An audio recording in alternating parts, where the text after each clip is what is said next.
Fair warning, this show contains strong language and adult themes from time to time. Sorry, Jerry can't help it. Sick Boy Wolfgang Productions presents The Offering with Jerry Horror. A deep dive into the history of film and its filmmakers. Mostly horror, always genre.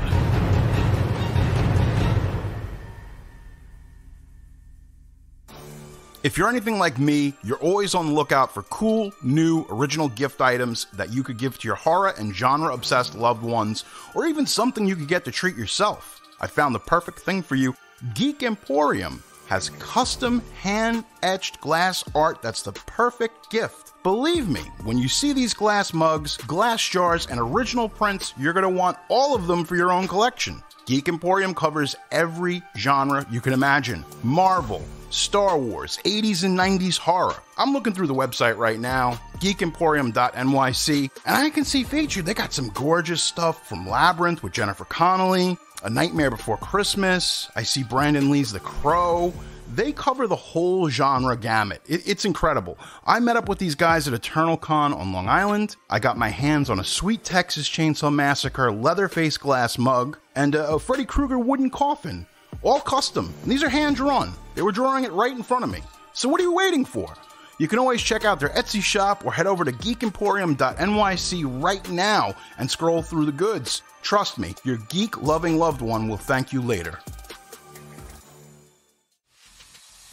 Stay spooky all year long at Strangelove Parlor, Long Island's exquisite oddities and curiosity parlor in Lindenhurst, New York. They've got some ghastly apparel.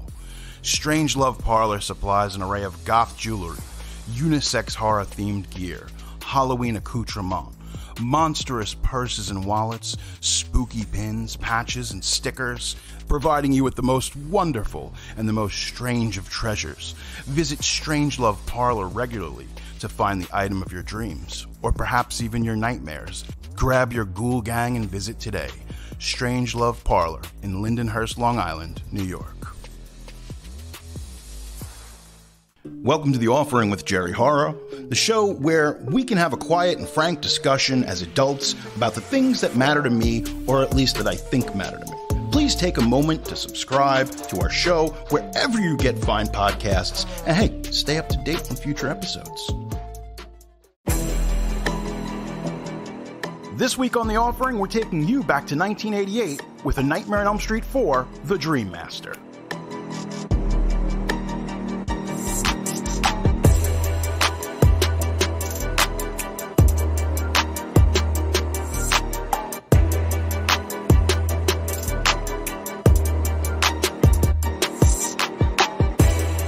Ladies and gentlemen and friends from beyond the binary, welcome back to The Offering with me, Jerry Horror.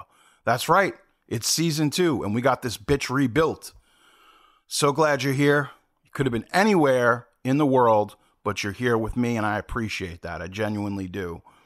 It has been crazy. If you've been following all the stuff that's been going on, I talked about it in the Friday the 13th Super Special, my battle with anxiety and depression, and everything that I've been through in the last year just to get back to this moment right now, to be recording and doing what I love, it means a lot to me. And your support means a lot to me. So I want to thank you at the top for that.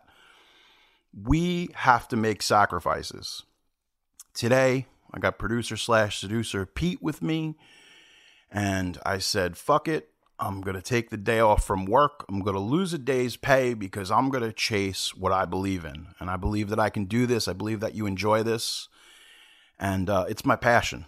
So there's no way that I'm going to go down without a fight.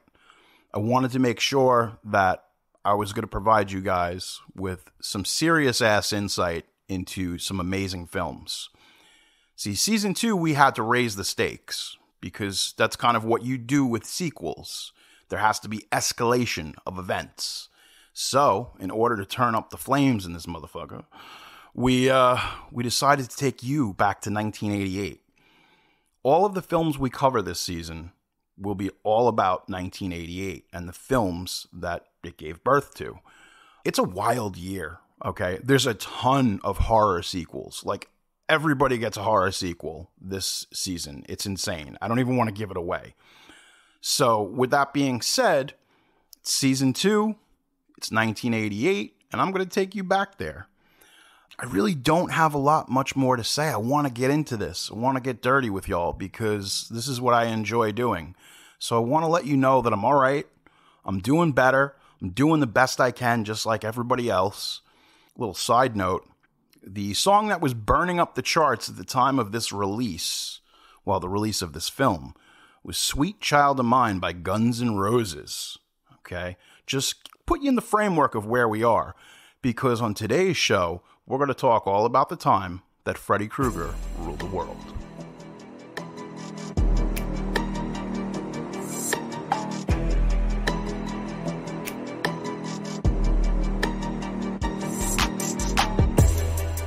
Welcome back to 1988. It's time for me to tell you all about when Freddy Krueger ruled the world. A Nightmare on Elm Street 3 Dream Warriors came out February 27th, 1987. It was a landmark success. They had brought Wes Craven back to write that movie, and it paid off in spades. Chuck Russell, who would later go on to direct The Mask, among many other great films, he knocked it out of the park. And I think they found the footing that they could firmly cement Freddy Krueger on. And you're going to find out that they call New Line Cinema the house that Freddy built. And there's a reason. Freddy made a lot of money for that studio. And then after that, he birthed, obviously, the Teenage Mutant Ninja Turtle movies, which made a shit ton of money, too.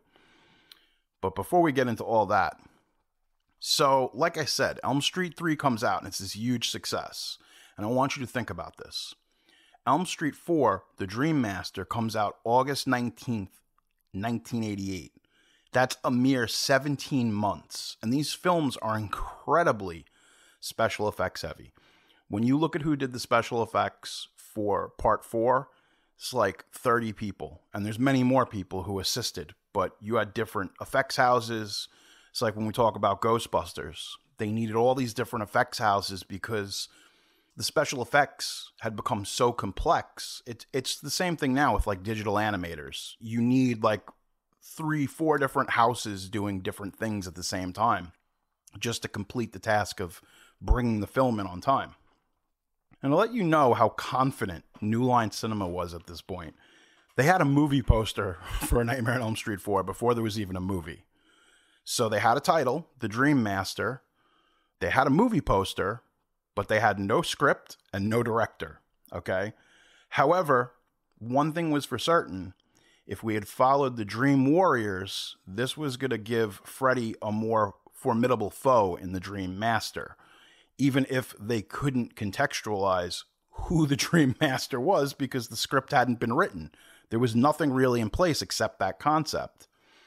Now, I want to let you know, we started off with this because Stranger Things, this new season that they did, season 4, has been tremendous. And it is so obviously inspired, like Vecna and everything else that's going on in the show is totally inspired by A Nightmare on Elm Street. It's very obvious. But I want to let you know, if you weren't alive then, Freddy Krueger was everywhere. Once Elm Street 3 came out, there were toys. It was very aimed at children. We can all pretend like it wasn't.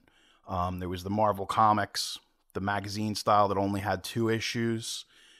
A Nightmare on Elm Street, and for all intents and purposes, Freddy Krueger was aimed at kids. And as a little kid at that time, I was eating it up. So, to put this in perspective, A Nightmare on Elm Street 4 was the highest grossing horror film of '88. And we're going to be going through many more horror films that came out this year. But the big dog is Freddy Krueger.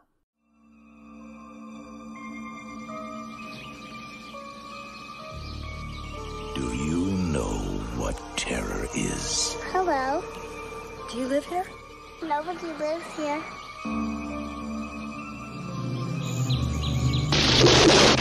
Real terror.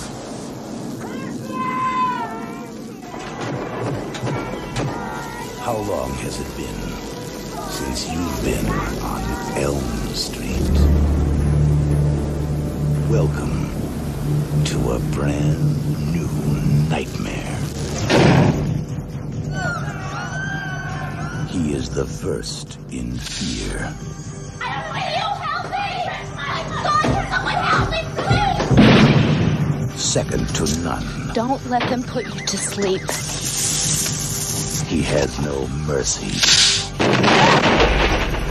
And no equal. Now no one sleeps. Get ready. This August, your wildest dreams will come true. How sweet, fresh meat. A Nightmare on Elm Street, Part 4. The Dream Master. I mean, it's the hottest year in horror. There were more horror movies produced in 88. It's insane. I'm not going to go through them all, but there was a lot of them. It was also the first year in which all three of the top horror franchises had a movie. You had Elm Street 4, you had Friday the 13th Part 7, and you had Halloween 4. Those are the three main big ones that had a movie. And all those films released in the same year. I mean, it's crazy to think about that. Like, if you were a horror fan, you're getting Jason, Freddy, and Michael on the big screen, all in 1 year. You know, you think about that. It's very almost comparable to these superhero movies now where you get all the superheroes. You got all your favorites on the big screen. Hey, going to throw in some fun facts here, folks. Fun fact number 1. This is Robert Englund's favorite movie of the series. He had the most fun making this movie. He thinks it's the best movie. And I kind of agree with him. Here's my hot take. Everybody says Elm Street 3 is the best. I don't think so. I think this one is the best. I'm going to defend that throughout this episode. Look, in some ways, Elm Street 3 is a better movie, but Elm Street 4 is just a lot of fun. It's the fully realized concept of Freddy Krueger brought to its ultimate height, okay? It's everything that's worked, like on steroids, and then throw in some LSD into the mix, and it just gets crazier. So, Dream Warriors was released again in February of 1987. It made $44 million domestically. It's not international and it's not video. These films were juggernauts on video on a budget of $4 million. So if you invested $4 million, and let's just say 2 million, and $6.5 million to promote the film and make it, and you made $44 million, that's a pretty good return on your investment. And again, we're talking about 1988 money, so adjusted for inflation, it's like investing $8 million and making 80. You know, that's a big number. Elm Street 3 was different. It's really weird because not up until New Nightmare, 3 was very favorably received by the critics. They really liked this movie. If for whatever reason, I think you had Heather Langenkamp, you had John Saxon, you have even like your smaller roles that were played by Larry Fishburne. Wes Craven wrote it. Chuck Russell's a great director. Patricia Arquette. All of these things just made like this maelstrom of events to make a wonderfully big dish, an ambrosia, if you will, of a horror film. It all worked. Everything worked. So, with that being said, when you invest $4 million and you make almost 50, there's got to be a sequel. So, initially, they go to Wes Craven, okay? And they're like, Wes, you did such a great job with this third movie. How about you write this new one? And he's like, Wes was trying to get away from doing the Nightmare stuff because I think it had already given him as much of a career boost as he had wanted. And he was like, I'm not really interested in directing. So he turns down the offer to direct and rewrite the script. New Line's like, we thought, hey, we gave Wes Craven profit participation because that was what, let me be clear, the split between Wes Craven and New Line Cinema owner Bob Shea, the real beef was that Wes Craven didn't get any participation profit. He made that first film and they made a ton of money off of Nightmare on Elm Street 2, Freddy's Revenge, which I think is a great movie, but they're still finding their footing as to what to do with Freddy Krueger and how to present him. And then 3 just solidifies it. Okay, this is how we're going to present this character. These are the types of stories we're going to tell. My parents were always very cool with the Freddy Krueger series because they felt that it was horror fantasy, which, you know, there's artistic merit to, versus something that's more like a slice and dice movie, something like Sleepaway Camp, which I love, but nothing against it. You know, two different types of films. A couple of months go by. Wes Craven and his partner Bruce Wagner, they come up with a concept for this film that involved time travel through dreams. So if we think about now in the context of the multiverse of madness, Wes Craven was already on to that shit. So Robert Shea and Sarah Reicher, who was the other executive over at New Line, they felt that this was too much of a high concept. They're like, no, like, we buy the Dream Warriors thing, but time travel, Wes, that's too much. They didn't think it would fit the formula that Craven had created, which is crazy to me because, I don't know, Wes Craven's a genius. And if he comes in and he says he wants to do stuff with multiverse and time travel, and this is 1988, I don't know, maybe you should listen to Wes Craven, but they didn't. So without that creative control, Wes was like, I'm not coming back. Like, you're either going to let me write and direct and do this my way or nothing at all. And Bob Shea, being the businessman that he was, said, nothing at all will be fine for me. We'll find somebody else. Fun fact number 2. The success of this film convinced producers to create Freddy's Nightmares in 1988. And again, the horse before the carriage, like I said, they had a movie poster before they had a movie. This is crazy. They had already signed the deals with the affiliates and the TV stations. Yeah, we're going to give you a Freddy's Nightmares TV show. And I'm not going to cover the Freddy's Nightmares TV show. I'm going to get into it a little bit.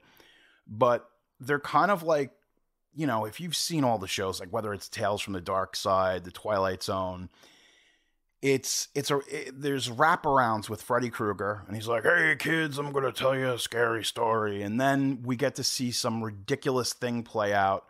And a lot of the times it was like the quality of Saved by the Bell. It's endearing to go back and watch these episodes because some of them are crazy. They're like over the top. You should definitely, required viewing though, watch the first episode of Freddy's Nightmares because it's directed by horror legend Tobe Hooper and has Robert Englund in it quite a bit. And it tells the whole backstory of A Nightmare on Elm Street and Freddy Krueger and everything. It's a prequel. And when I was a kid and I saw that first episode, I was like, oh shit, like this is just getting deeper and deeper. Like the third movie, they had introduced Freddy's mother. This is all around the same time. So you're getting this TV show. You just learn the backstory that he's the bastard son of 1,000 maniacs. Maybe it's 100 maniacs, whatever. It's inflation. Things go up, all right? It sucks. The reality of the fact is that now you've got Freddy Krueger on a weekly TV show. Robert Englund is haunting your television every week. And I love that first episode, man. That first episode of Freddy's Nightmares is good. And I was excited as a kid because I was like, oh shit, like every week it's going to be about Freddy Krueger. But it really wasn't. They would just go, he would shoot for 10 hours, do all the wraparounds, and that was kind of it. Like, you know, like a horror host does. I was a very disappointed little kid because that same year, Friday the 13th, the series comes out and goes to syndication. And it has absolutely nothing to do with Jason Voorhees, which was very disappointing. So the fact that the first episode of this show worked as a prequel and showed that, you know, he was this child killer, definitely some good stuff. Watch that first episode. The rest of the series, you're on your own. God bless. Merry Christmas. So Bob Shea says, you know what? Now we talk about what's this whole season about. It's about escalation. Remember that. The budget is going to be $13 million. They spent $4 million on the last movie. I mean, I'm not too good at math, but I can tell you that's about $9 million more than you spent on the last film. I mean, it's one thing to double a budget, okay? It's one thing like, hey, we're going to make it for $8 million. But for $13 million, it was the most expensive Nightmare on Elm Street film at the time until it got surpassed by Freddy vs. Jason, which would have a budget of $25 million. Fun fact number 3. England would only do the film if, well, what did he want? What did Robert Englund want? He was going to get more money. He was getting some of the piece of the profit participation again of this. But the only way that he would do this movie It's also the first film in the franchise where Robert Englund receives top billing in the opening credits. So it's right there. And a lot of this, what Englund had said was, goes back to Boris Karloff. Boris Karloff said, okay, fine, I'll play Frankenstein's monster, but I want my name, above the credits. And I agree with him. Bela Lugosi wanted the same thing. Eventually everybody got it. Whether it was Peter Cushing or Vincent Price, they were top lining in these movies. But to think that you had to get to the fourth movie to inevitably say it's not the teenagers that are the stars of this movie. It's Freddy Krueger that's the star of this movie.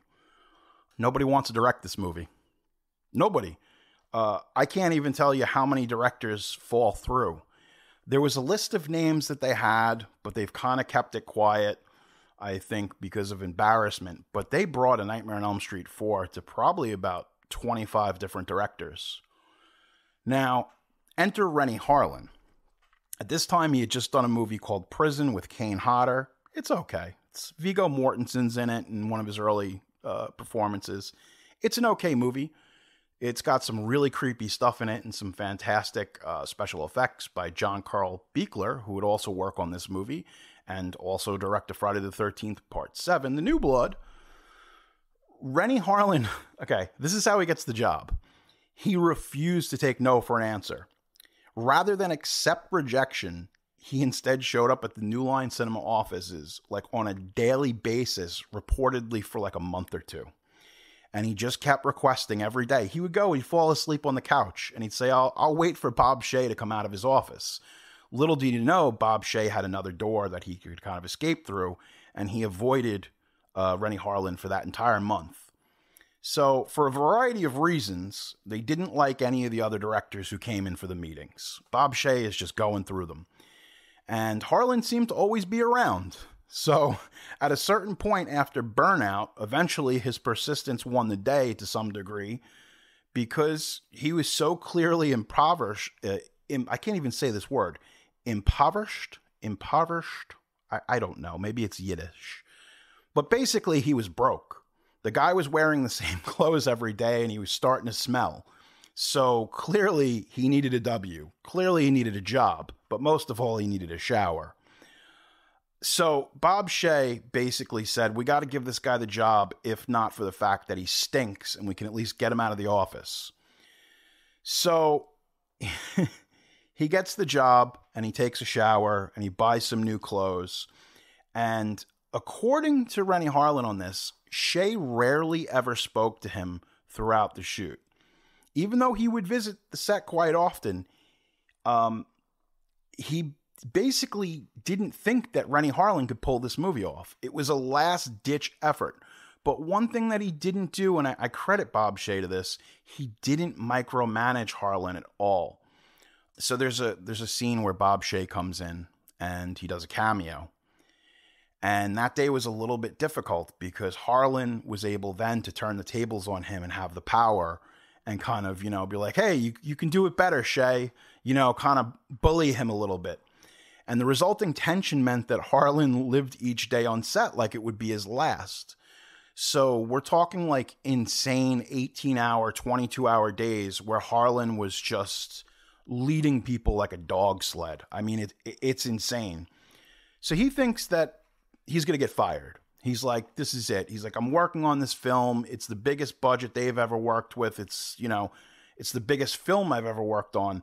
And he was insistent. He's like, I'm going to be fired any day. So as a contingency plan, like he went to, the assistant director and other people that were on set. And he's like, if I do get fired, like, I want you guys to finish this movie and this is what you need to do. So this is kind of crazy too. Renny Harlin based this film on a Chinese ghost story, the 1987 film, which is highly influential. That's a Ronnie Yu film who would go on to direct Freddy vs. Jason. But a Chinese ghost story in Asia is like as influential as Sam Raimi's Evil Dead. It played for like a decade in Hong Kong, which is insane. It's a beautiful film. Like if you've never seen a Chinese ghost story, suck it up, read the subtitles. It's a fantastic film. It's creepy as fuck. And it also gives you an idea of a ghost story through the eyes of a different perspective, from a different culture. What do they believe? Because there's a lot of different things, in the Chinese culture about ghosts. But Ronnie Yu made one hell of a movie. Renny Harlin saw that movie and said, okay, this is the direction we need to go through. So the original version that Renny had of this film was considered to be too campy and ridiculous. He goes in with this treatment and he's like, this is what we got to do. And they're like, no, this is ridiculous. Which is why some cuts were made on the film before the theatrical release. Harlan went crazy and he had all these ideas, and it sucks because there's so many things that he shot that we've never seen. And I don't know, maybe it's sitting in a vault somewhere, but chances are we'll never see that footage or any of the crazier stuff that he shot. Harlan's original cut had an alternate score. And like I said, I want to say there's probably about 20 to 25 minutes of cut scenes. That's insane. I mean, we're talking almost a full half hour of a movie, and he had one of his friends come in who's from Finland. He did this score, and they were like, no, this is too crazy. We can't do this. There were more scenes with Kristen, including a nightmare scene where she's chased by Freddy soon after he had killed Joey and Kincaid, in an extended version on the beach where Freddy's shadow is touching and burning her with sunburns. Small parts of these scenes actually made it into some of the initial trailers. You could also, if you were reading Fangoria magazine at the time, which was the fashion of the day, we were all reading it, you got to see some of the additional stuff that he had shot in, the promotional stills. There was also an additional nightmare scene with Alice dreaming that her father turns into Freddy. It's widely believed by most fans who discovered these missing scenes that Harlan's original version is just completely lost. Only the original script has all the deleted scenes. This isn't your typical show, folks. I'm not here to tell you the plot of A Nightmare on Elm Street 4. I'm not going to recount all the stuff. I'm just going through the production history because this movie was absolutely insane that you would spend in 1988 $14 million on a Freddy movie. Which leads me to fun fact number 4. New Line owner Bob Shea was worried that Renny Harlin wasn't able to pull it off, as I had said before. Now here's the crazy part. They eventually became warm friends and have a father-son type relationship that lasts until this day. Which is like the weirdest thing, that these guys absolutely hated each other, almost killed each other, and then eventually they became friends, and they have this really sweet and endearing relationship. So don't worry, folks. It all kind of worked out for everybody. But it didn't, because Patricia ain't coming back. Patricia Arquette, who had been the star of A Nightmare on Elm Street 3, she wasn't having it. Now, there's a lot of different scuttlebutt. We're going to explore it. There's different sides to this story. I'm going to leave it to you to decide. I'm not even sure what the deal was, but let's get into it. According to everybody interviewed about the movie in the documentary Never Sleep Again, which is fantastic, great companion piece to this episode, no one really knows why Patricia Arquette didn't come back. But there's a few theories. Renny Harlin and Rodney Eastman, who plays Joey in the movie, stated her agent had asked for more money, but New Line Cinema wouldn't agree. It's been said that due to Arquette being pregnant at the time of filming, that's kind of weird, okay, about this. This is what's weird about the pregnancy thing, because her child was born in January of 1989, and the film was shot in early 1988. So the pregnancy thing doesn't really hold up because it's almost a full year later that she has the kid. Okay. So it's unlikely she didn't return for being pregnant because at the time of filming, she wasn't pregnant. Or at least she would probably been a few weeks at most. This is a weird floating timeline talking about Patricia Arquette's pregnancy, which is just weird. Tuesday Night was brought in and replaced Patricia Arquette as Kristen Parker. Now, New Line felt that Tuesday Night would not be able to carry the film. They said, you know what, Patricia Arquette's a great actress. She would have been the one. She was to be the titular Dream Master. So when Tuesday Night is brought into this project, she's like, oh, this is awesome. I'm going to be the star of the film. And that's when the studio was so pissed off at Arquette, they decided that Kristen should die in the first reel. So her character getting murdered so quickly, that was basically a fuck you to Patricia Arquette and her agent at the time. So let's rewrite the script again. Now, again, we're probably on the 30th, 40th draft of this thing. It's a Nightmare on Elm Street 4. And you know, it's crazy when you think about these movies. Like, it's not rocket science, but they rewrote this script a lot. Supposedly it's around, like, there were 52 scripts written, which is just baffles me. So now we have Alice. And Alice's abilities originally included those of the Dream Warriors, but were cut due to the fear of confusing the audience. According to Annette Benson, the casting director, more than 600 actresses auditioned for the role of Alice. Because now in the new script, we're going forward, Alice is our protagonist, and we're going to get a new actress. We're going to make her the star. Lisa Wilcox, who played Alice, was on her honeymoon when she was cast, and she needed to come back to Los Angeles immediately. So she's off having her honeymoon. She's in Hawaii having a nice time. Guess what? You're the star of A Nightmare on Elm Street 4. Get your ass back to Los Angeles. She was actually a natural blonde. She also had to dye her hair red to differentiate herself from Tuesday Night, who had been cast as Kristen. Bob Shea basically said, if we have another blonde, it's going to confuse audiences and they're going to think it's someone else playing Patricia Arquette. They didn't want that. So they told this blonde locked lady, you got to go red. It's the only way we're putting you in this movie. There are references to Alice in The Looking Glass, obviously Alice in Wonderland. Not only does Freddy say, welcome to Wonderland, but Alice literally goes through a looking glass. She jumps through a mirror, destroying it, which is like one of my favorite gags in the movie. We'll be right back with more of The Offering with Jerry Horror.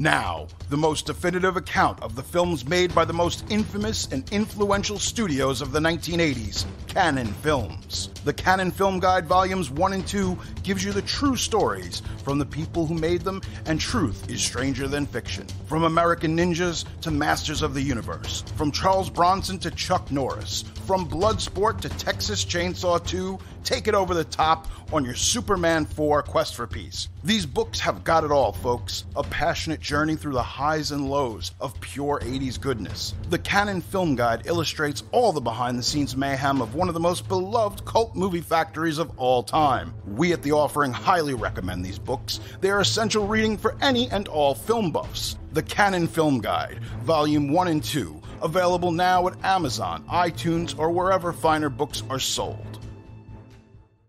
Listeners and fans of The Offering can get their hands on their very own The Offering with Jerry Horror merch, now only at TeePublic. Find your own fresh The Offering with Jerry Horror high-quality merchandise, including t-shirts, hoodies, tank tops, long sleeves, stickers, and mugs. Just like the show, we've got gear that's mostly horror, always genre. The Offering with Jerry Horror TeePublic store has everything you need to represent your favorite podcast. Folks, head on over to teepublic.com right now and pick up your very own Offering tee today.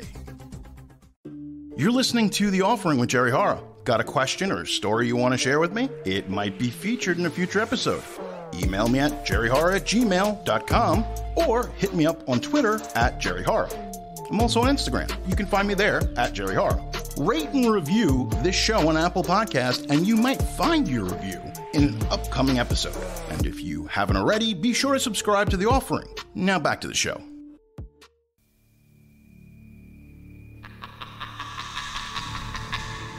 There's a saying they have on Elm Street. One good nightmare deserves another.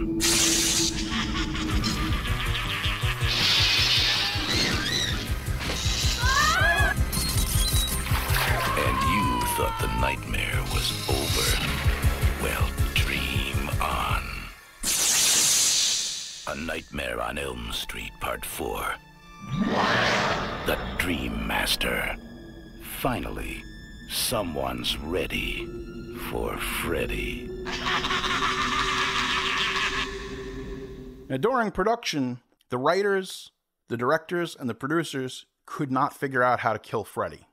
So like I said, they wrote like 50 screenplays, and they're just saying to themselves, like, how do we end it? Nobody could figure out how to do it because everyone was having so much fun with Freddy Krueger that the last thing on their mind was, oh, yeah, right, he is the bad guy, we do have to kill him. So eventually, during a meeting, they discussed all the possible ways that you could kill a villain or a creature in a film. Shooting, stabbing, burning, etc. They realized that all the methods they were thinking came from external forces.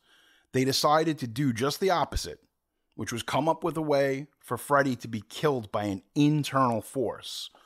Thus, the concept of Freddy's reflection causing the souls of his victims to revolt and tear him apart from the inside was born. Now, this is kind of a weird thing. Okay, we're going to get into it. The release and the reception of this film are a bit wacky. Okay?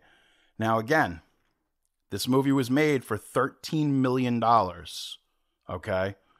Do you want to know how much it made? I'll tell you how much it made. Opening weekend in US and Canada was $12.8 million. So obviously they made their money back.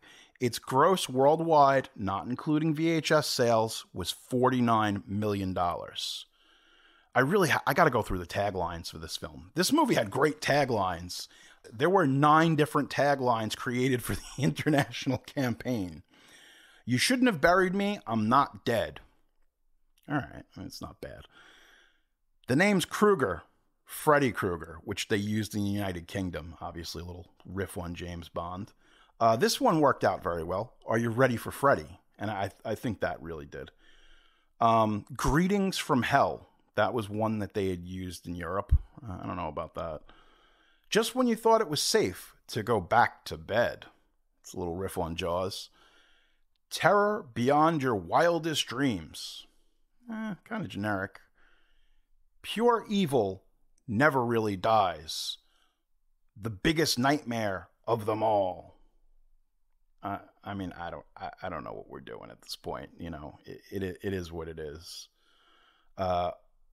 Ultimately, they had, I want to say, probably about 10 different effects houses working on this movie, which is insane. I'd love to read, and like this was a big thing to me. I was going to read off all of these people, but it's like 35 people that worked on the special effects. A Nightmare on Elm Street 4 lives and dies by these special effects. It's the most that were ever created for a film as far as prosthetic effects up until that time. Even if you think about Star Wars and stuff, the level that these guys were working on, and this is the whole thing about 1988. This is the peak. This is when special effects artists were rock stars. You know, you think about Rick Baker, Tom Savini, Stan Winston, creating these indelible creatures, amazing things that we had never seen before. And it's obviously before the advent of CGI. And we saw what happened when they tried to remake A Nightmare on Elm Street. They did a lot of effects with CGI rather than practical, and they looked like shit. A lot of it just didn't work, and it came off as ham-fisted and crappy. But you got a little bit of latex and the right people, you can make magic. And that's really what this film was all about, making that magic. DreamQuest visuals. You got DreamQuest visuals work. Let me just go through the people that worked on this movie. You got Howard Berger from KNB. They did everything. I mean, they've worked on everything KNB. You got John Carl Buechler is on this film. You got Laura Gorman. You got Steve Johnson, Kevin Yeager, Chris Yeager, his brother, assisting him. The list goes on and on. It's like an all-star. Like if you were looking for some of the greatest people working in prosthetic makeup at that time, this is like a who's who. It's literally the Dirty Dozen multiplied by 3 of special makeup effects artists. And they're all handling different things. Like one team was there for the Roach transformation. They're handling that. There was another team, like Yeager's team, was doing the chest, where Freddy's, you know, all the souls are coming out of Freddy's chest. So all of these gigantic makeup houses are all working on different things in tandem. So they had this huge set, and essentially what they were doing was in one room, they were working on one nightmare. And if you ran over to the next set, they were working on another nightmare. So it was pretty crazy. So we're getting a little bit more into the dirt. We got into a little bit of the dirt with Arquette and what happened there.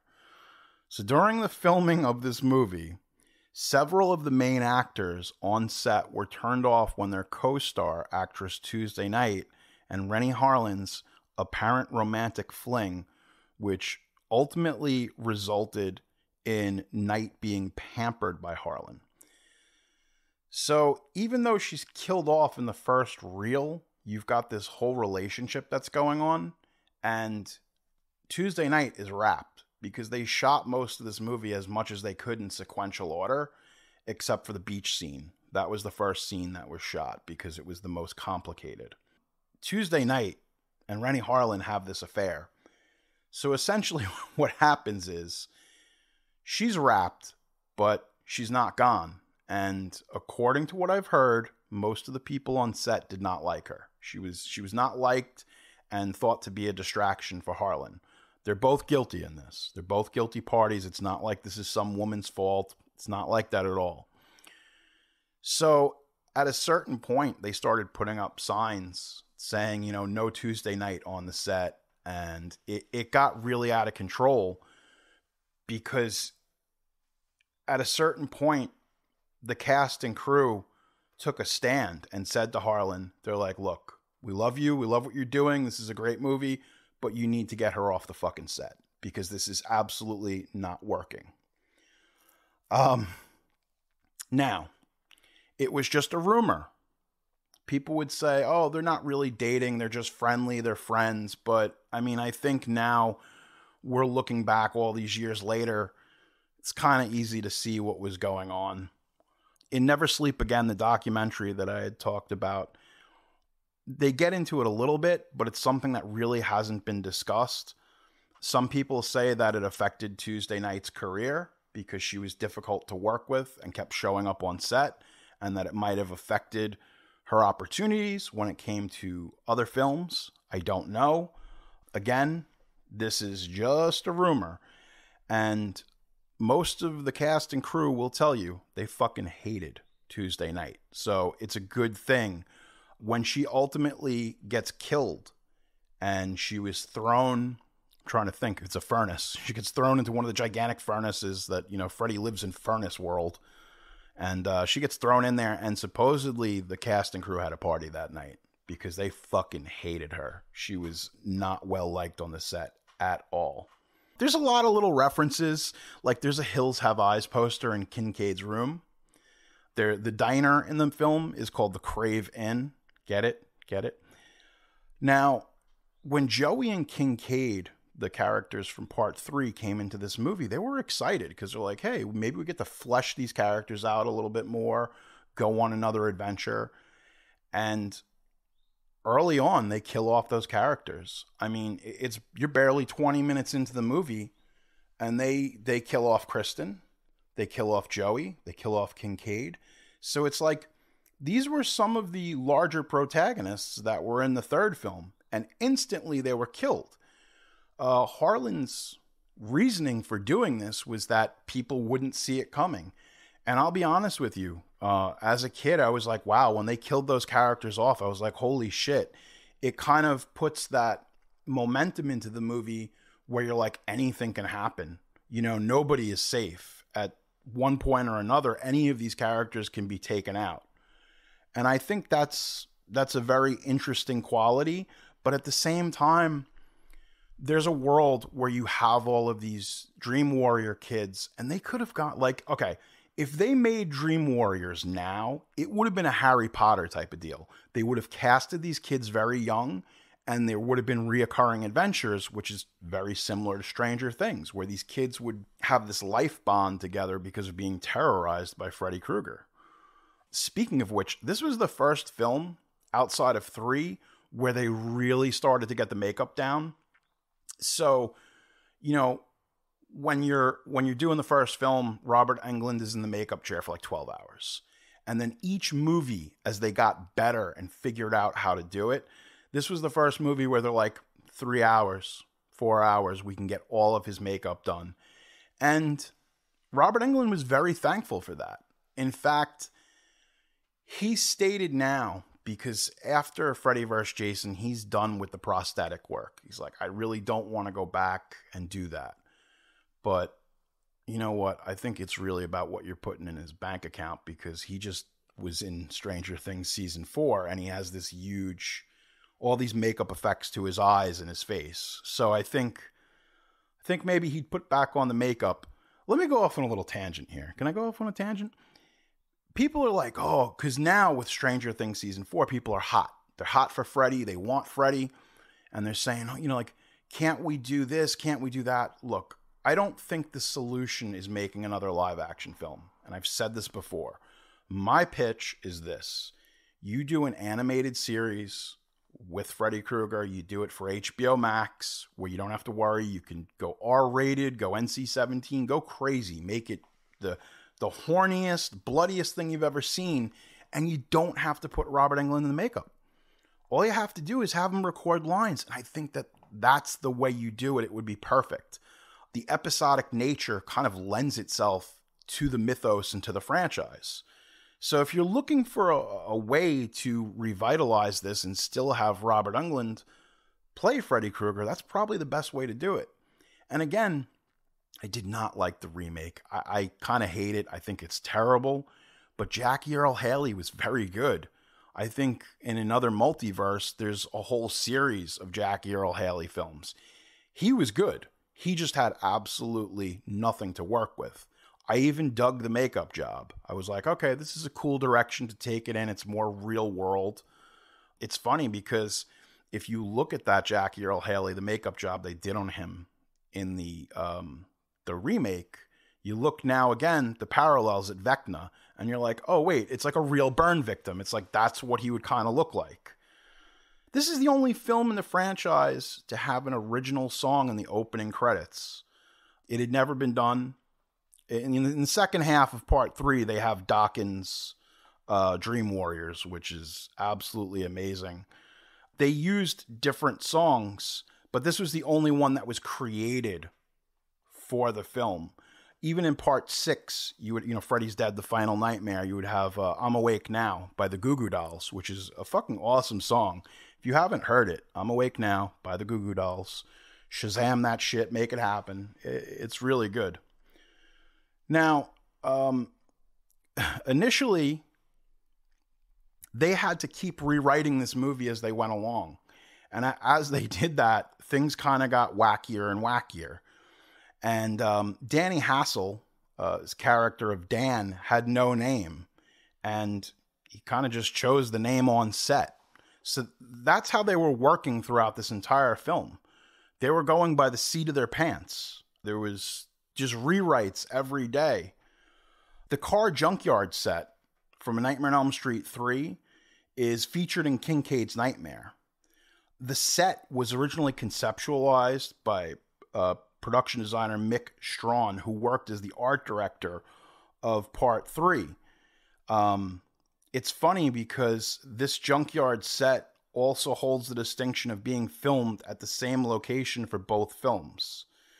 The set was filmed and built in a landfill, okay? So they used it in the third movie, they used it in the fourth movie, and it was built where people dump garbage. See, that's what I'm thinking. Nowadays, if they did this, it would all be on a projected green screen, like the way they do the Mandalorian with, previs. They wouldn't subject a bunch of people to go shoot stuff in a landfill. That kind of stuff just doesn't happen. Only in 1988, folks. This film is distinguished as the only film in the Nightmare on Elm Street franchise to feature a rap song during the end credits. But it's also the only one where Freddy raps alongside the popular rap group at the time, the Fat Boys. Are you ready for Freddy? Okay. Because, Houdini had done a song, and that had played in the third movie after the initial credits, but it's pretty cool. I mean, there's things like this, like after they did the Dokken music video, which was like huge, because the Dokken music video, Dream Warriors, was the first music video that was put on the VHS. So they kind of continued that same tradition. So when you got A Nightmare on Elm Street 4, The Dream Master, if you went all the way to the end of the credits, you were treated to a music video with the Fat Boys and Freddy Krueger. And believe it or not, that was a big deal in 1988. You know, we didn't have a lot of stuff going on. So if you had a music video that you could watch on VHS, that was a big deal, believe it or not. I mean, we take a lot of these things for granted, but that's part of the magic of why these films worked. There was just that little level of TLC. You know, you watched other movies and they didn't, you know, you didn't, I mean, everything was music videos back then. You know, it's like you look back, like I was rewatching Rocky 4, and Rocky 4 is essentially a music video. It's just a long form video. Clocks in at under 90 minutes. It's a perfect movie. Recently, Stallone had recut that film. You can watch it, the director's cut. And it's cool, and it adds some stuff with Carl Weathers, which I appreciate, and it makes the film a little bit more serious. But at the end of the day, the original cut of Rocky 4 is perfect. It's like the mosquito that's fossilized in amber. It's perfect as it is. Don't mess with it. Yeah, so this movie, they shot stuff and it didn't work. They were, again, because of the rewrites. So they were left with this movie that they had the skeleton to. They knew, like, okay, this, and this need to happen. But there were multiple takes. There were entirely different tones of what was shot. And again, Rennie Harlin's whole thing was, let's blow this up. Let's make it. Freddy's not scary. Let's really have fun with this. Let's make it a big show. And I think that's part of why this film works. When you distill it down to its base and core ingredients, this is Freddy firing on all cylinders. And that's why the movie works, because it's everything you wanted to see. You know, Freddy isn't just a maniac dream slasher who's hiding in the dark. No, he's full front and center. Robert Englund's name is right above the title. This is Freddy's movie, which kind of leads you to a problem. And this is kind of formulaic of what happens in a lot of these later slasher entries. The boogeyman, or the villain, is the star of the film. So what happens is you really don't care about the characters anymore. Especially like when you talk about Friday the 13th, like they're just fodder. They're just there to be murdered. And not only that, you watched Elm Street 3 and you love these other characters and they just get systematically murdered in the first 20 minutes of the movie. So it becomes very hard for the audience to invest into these characters. And some people, you know, when you're a kid and you watch these movies and you look at older kids, you know, they're playing teenagers, but they're all in their 20s. It's just the way life works. You say, oh man, these kids are so cool. I want to be just like these kids. But that's only something that a child does. When you watch these movies now, you don't really care about those characters. You know that Freddy Krueger is the star. You know he's going to kill everybody. Most of you who aren't old enough do not remember a sitcom called Just the 10 of Us, which was on Channel 7. It was a spin-off of Growing Pains, and it was about this guy named Coach Lubbock, and he had all these really hot daughters, and this was a big thing, especially for young people, to watch these hot young girls on this show. But Brooke Thies, who plays Debbie, is the third Lubbock sister on the sitcom, following Joanne Willett and Heather Langenkamp, who played Nancy Thompson in Nightmare on Elm Street. Well, she played Nancy Thompson in the first movie, the third movie, and then plays herself in A New Nightmare. But it was really kind of funny because here's this wholesome family show, and two of the stars are both scream queens in one of the hottest franchises of the 80s. It was kind of weird, you know? But I always enjoyed that show. I'm not going to lie. I was a horny little kid, and I would watch it, and it'd be like, oh, hey, yeah. But that's the way things were. So, how'd this film do? Well, it actually did pretty well, to be perfectly honest with you. I think I had prefaced this before, that it had an opening weekend of 12.8 million. It cost 13 million, made that 12.8, and ultimately went on to make about $50 million. It was a hit. For all intents and purposes, A Nightmare on Elm Street 4, the Dream Master, was the fully realized vision of Wes Craven, of Bob Shaye, of Robert Englund.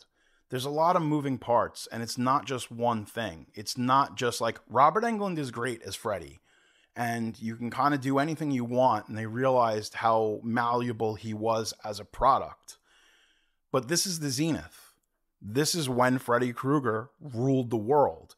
He was literally omnipresent, whether it was on Headbangers Ball in the Dokken video, whether it was Freddy's Nightmares, which would be on at 11 p.m. They wouldn't let, even though it aired in syndication, they wouldn't let the show air before 10 p.m. because they were afraid it would corrupt and destroy the morality and ethics of youth, which, Jesus Christ, whatever. I'm not going to get into that. But yeah, you couldn't go anywhere. Freddy Krueger had trading cards. Freddy Krueger had candy. This summer was absolutely insane. Just to go back into that time period, I used to go upstate with my family, and I would go with my cousin Scott, who was much older than me. Not much, but at least a couple of years that he could drive and do stuff, and I was still a dumb little booger-eating kid. August 19th, 1988. You better believe we were there August 20th. We went to the small theater that we had seen all the other Friday the 13th films at, and it was kind of a rite of passage and a tradition. This was the first Freddy movie that I saw in theaters. I had only experienced the first 3 on VHS, which is crazy to think, that I was this kid. And part 2 is one of my favorites because everybody would either rent part 1 or they'd rent part 3, but nobody wanted the second one that was vaguely homoerotic, but we couldn't put our finger on it just yet. So that was my Nightmare on Elm Street. It was my de facto go-to because I knew that it would be in stock. Most people didn't rent the second one. They weren't a fan of Freddy's Revenge. But I saw this movie in theaters, and let me tell you something. It was packed, and it played to the right audience, and kids ate it up. I mean, this was a huge movie. A Nightmare on Elm Street 4 on VHS, I mean, usually, they talk about like first pressings and second pressings. They went through 6 pressings of this VHS, which is like unheard of, which means that it kept renting. Between this and the third film, these were the first in the Nightmare on Elm Street franchise that they were willing to do sell-through, which at that time, a VHS tape cost about $100, and a video store had to buy it and then make their money off the rentals. The more you buy, the cheaper it got. But this was a turning point. Freddy Krueger was big enough where they said, all right, we're going to put these movies out and you're going to be able to buy them for $20. And that was a big deal. People don't understand. If you don't remember, you weren't there. It was a big deal that you could just walk into a store, buy that VHS, and watch it as many fucking times until your eyeballs fell out. That is if you could scrape together the $20, because this is $20 in 1988, which is a lot more. It's almost like $50 now, if that makes sense. Seems like a lot of money. I love these films. I love the Nightmare on Elm Street films. I think they're brilliant. I have a Freddy Krueger tattoo on my leg. It's one of my favorite tattoos. Shout out to Billy Vegas from Tattoo Afterlife who did it. Fantastic portrait. I mean, this is it. This was my indoctrination into really being a horror fan. The first time that I cracked the Fangoria, and I had to know who did the special effects. And I had to know, how did they do this? How did they make this magic? And to this day, some of these effects are still incredible. I mean, if you go and look into the history of this film and what it brought to special effects, the industry as a whole, it's a game changer. And again, I think it's my favorite Nightmare on Elm Street movie. Not just because of the sentimental attachment, but because it delivers. It gives Freddy Krueger the perfect vehicle, the perfect vessel to do what he does best. And that is manipulate and torture teenagers played by people in their late 20s and early 30s nonetheless. But it's the summation. it's probably the zenith of the character. And at this point, he was red hot. Got records on the radio. He's on MTV. He's on your regular TV and syndication. You can go see him in a theater. So I think, in turn, as much as I love this film, it's the tipping point. Because once you get to Elm Street 5, The Dream Child, people are burnt out. They're literally burnt out on the Freddy Krueger franchise. And the same thing happened with Jason Takes Manhattan. It got to that point where in 89, they just reached saturation and the market was changing. And you got things like Indiana Jones and the Last Crusade. You got Ghostbusters 2. You got Batman. And Batman's the real game changer. It's the changing of the guard where you have these teens who had expendable cash in the 80s and they were going to see these movies. And then at a certain point, Hollywood stepped in and said, you know what? We're going to start making movies for young people. And that's really what 1988 is about. It's this entire industry kind of turning over and making movies for the youth. And it's kind of a really cool thing because they realize that kids have this expendable, disposable income and they'll fucking go see 4 Freddy films. But 5 was too much. And it's, like I said, it's like a, flying too close to the sun like Icarus. It just burned out. But for that one shining moment in 1988, Freddy Krueger ruled the world. I hope you enjoyed this episode. Hope you're willing to take the journey with me back in time as we explore all these wonderful films of 1988. And I hope that everything is good with you and that you do good things. And wow, I've said the word good too much. Folks, I really appreciate you tuning in for this episode. Maybe it's your first episode and you haven't heard all the good stuff from the first season. There's all kinds of goodies. We get into Wes Craven's Scream. I Know What You Did Last Summer. There's a lot of good things that you need to explore in that first season. Tell your friends about the show. Like, subscribe, hit me up at Jerry Horror. I'm on Twitter. I'm on Instagram. I'm on all the social medias. That's fine. I want to thank you. Thank you for listening to this episode. Hope you enjoyed it. And I hope it finds you well. Mostly horror, but always genre. You've been listening to The Offering with Jerry Horror. I'm very sorry. Produced by Pete Bune. If you have a question or a story you want to share with me, we'd love to hear from you. You can email me at jerryhorror@gmail.com or hit us up at Twitter at jerryhorror or on Instagram at jerryhorror. You getting the picture?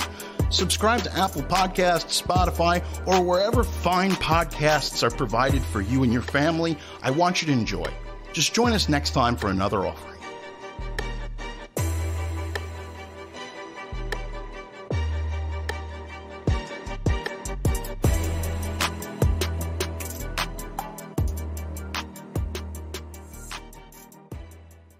I'm Tom.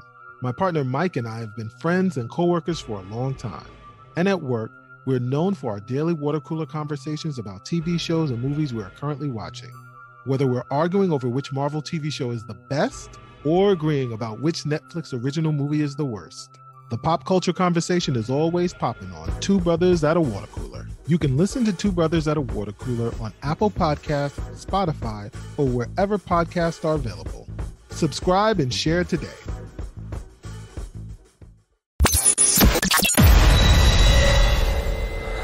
This has been a Sick Boy Wolfgang production. Thank you for listening.